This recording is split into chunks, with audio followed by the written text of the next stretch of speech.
పొందినటువంటి మురళీ నాయక్ ఇంటికి జనం పెద్ద ఎత్తున ఆ కుటుంబాన్ని పరామర్శించడానికి వస్తున్నటువంటి నేపథ్యం, ముఖ్యంగా ఏదైతే ఉందో ఇక్కడ ఈరోజు సింగర్ మంగ్లీ కూడా వచ్చినటువంటి నేపథ్యం, ఇటువంటి పరిస్థితుల్లో మరి ఆమె ఏం చెప్తుందో ఆ మాటలు వినే ప్రయత్నం చేస్తాం. వీరమరణం పొందిన మురళీ నాయక్ గురించి ఏం చెప్తారు మేడం? ఈరోజు ఇక్కడ ఇంటికి పరామర్శించడానికి వచ్చారు. అదే అండి, గొప్ప మరణం పొందిండు. ఒక రకంగా చెప్పుకోవాలంటే బాధాకరము. వీరమరణం పొందిండు. ప్రతి ఒక్క మహిళ సింధూర్లో బొట్టులో తను ఒక సింధూర్గా నిలిచిండు. ఎవరు సింధూర్ పెట్టుకున్నా కూడా మురళీ నాయక్ గుర్తుండిపోయేలా వీరమరణం పొందిండు, గొప్ప మరణం పొందిండు.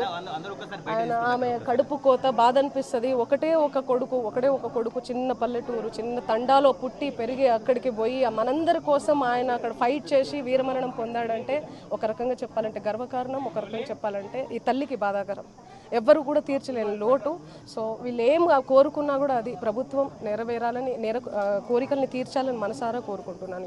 Thank you so much. ఇలాగే కాకుండా దేశవ్యాప్తంగా కూడా ఆయన గౌరవం తెచ్చినటువంటి నేపథ్యం ఈ వీరమరణంతో దీన్ని యూత్ ఎలా చూడాలి?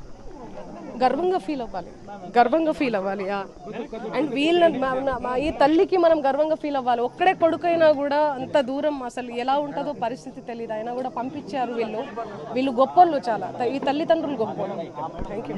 ఇది మంగ్లీ చెప్తున్నటువంటి ఏదైతే ఉందో మురళీ నాయక్ మరణం అనేది అంత ఆషామాషి విషయం కాదు. ముఖ్యంగా ఏదైతే జిల్లానే కాదు దేశవ్యాప్తంగా ఎంతో ఆదర్శంగా నిలిచినటువంటి నేపథ్యం, ఆ తల్లిదండ్రులకైతే మాత్రం కడుపు కోత తీరని, ఎందుకంటే వారిని పరామర్శిస్తామని వచ్చాను. అందులో ఈ మరణం అనేది మురళీ నాయక్ అసలు దీన్ని దేశవ్యాప్తంగా యువత కానీ చాలా ఆదర్శంగా తీసుకోవాలి. ఇటువంటి పరిస్థితుల్లో కేంద్ర రాష్ట్ర ప్రభుత్వాలు ఈ కుటుంబాన్ని కూడా ఆదుకునే దిశగా నిర్ణయాలు తీసుకోవాలని చెప్పేసి మంగ్లీ కోరుతున్నటువంటి నేపథ్యం.